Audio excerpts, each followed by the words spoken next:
Bonjour et bienvenue. Aujourd'hui, on s'attaque à un sujet qui peut parfois donner des maux de tête, les appels d'offres publics.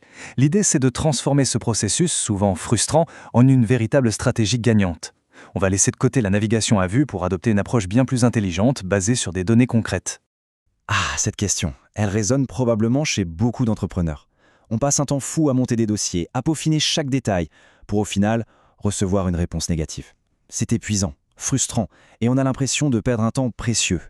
Et ça, c'est vraiment le piège numéro 1. On se dit, allez, plus on répond, plus on a de chances de décrocher quelque chose. Mais en réalité, c'est tout l'inverse. C'est la meilleure façon de s'éparpiller, de bâcler ses réponses et de finir complètement découragé.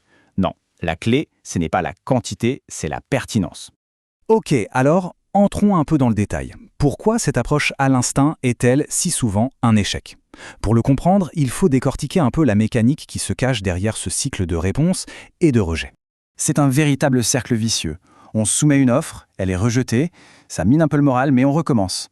Et pendant ce temps, toutes ces heures passées sur des dossiers non ciblés, eh bien, c'est du temps qu'on ne passe pas à développer son business. C'est une fuite de ressources qu'il faut absolument colmater. Alors comment on fait pour briser ce cercle ? Eh bien, la bonne nouvelle, c'est qu'il existe une sorte de code à déchiffrer. Les acheteurs publics ne choisissent pas au hasard, ils obéissent à des règles très précises. Et c'est là qu'on enfile notre casquette de détective. Et voilà la clé de tout, le principe fondamental, l'égalité de traitement. Ça peut sembler être juste une contrainte administrative, mais en fait c'est une opportunité en or. Pourquoi ? Parce que pour garantir cette égalité, l'acheteur est obligé d'être 100% transparent sur ce qu'il attend.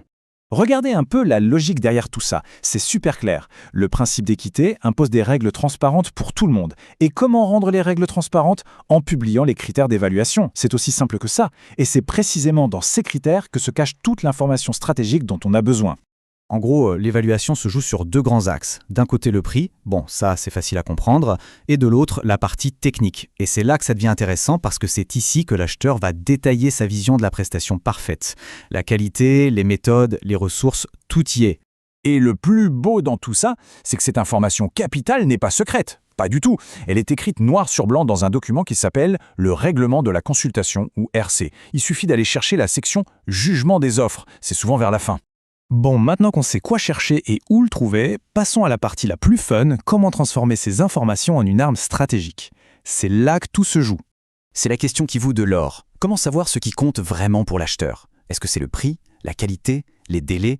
La réponse, elle est juste sous nos yeux, dans les chiffres. L'acheteur ne fait pas que lister ses attentes, il leur donne une valeur. Le mot magique, c'est la pondération. En fait, c'est la traduction en chiffres des priorités de l'acheteur. Un critère qui pèse pour 40% de la note finale est bien évidemment beaucoup plus important qu'un autre qui ne compte que pour 5%. C'est aussi simple et aussi puissant que ça. Prenons un exemple concret. Regardez ce graphique. On voit tout de suite que le prix, c'est 40% de la note. La solution technique, 35%. Et loin derrière, on a l'expérience de l'équipe et le délai. Ça veut dire quoi ? Ça veut dire que l'effort doit être mis sur le prix et la technique. C'est là que les points se gagnent. Alors comment faire ? C'est une mission en 3 étapes assez simple. 1. On part à la chasse et on collecte une dizaine d'appels d'offres récents dans son secteur. 2. On épluche chaque règlement de consultation pour en extraire les critères et leur fameuse pondération. Et 3. On met tout ça dans un seul et même fichier pour avoir une vue d'ensemble. Et une fois que ce travail de collecte est fait, là, on a un véritable trésor entre les mains. Des données brutes qui ne demandent qu'à être transformées en une stratégie claire, précise et terriblement efficace. L'idée, c'est de prendre un peu de hauteur pour ne pas se noyer dans les détails. On va donc regrouper les critères qui se ressemblent, par exemple tout ce qui touche aux équipes, aux CV, etc. On met ça dans une grande catégorie ressources humaines. Une fois qu'on a nos grandes familles, on calcule le poids moyen pour chacune d'entre elles. Et voilà le genre de résultat qu'on obtient. D'un seul coup d'œil, c'est limpide, n'est-ce pas ? Dans cet exemple, on voit que le marché accorde en moyenne 45% de l'importance à la solution technique. C'est énorme. Ça veut dire que c'est là-dessus qu'il faut être excellent. La stratégie devient alors une évidence. Et c'est ça toute la beauté de la démarche. On arrête de jouer à la loterie, de deviner ce que l'acheteur pourrait bien vouloir. Non, on le sait. On a les faits, les chiffres. La stratégie ne repose plus sur une intuition, mais sur une analyse solide des attentes réelles du marché.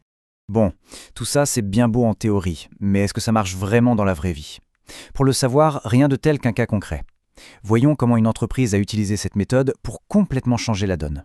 Prenons l'histoire d'une entreprise de fourniture électrique, une PME classique qui répondait à pas mal d'appels d'offres, mais avec un taux de succès assez moyen. Ils ont décidé de tout remettre à plat et d'adopter cette approche analytique. Alors, qu'est-ce qu'ils ont découvert en épluchant une trentaine de dossiers ? 3 attentes majeures revenaient constamment dans les critères avec une forte pondération. Les acheteurs voulaient une plateforme en ligne pour commander facilement, des livraisons ultra rapides et un service après-vente au top.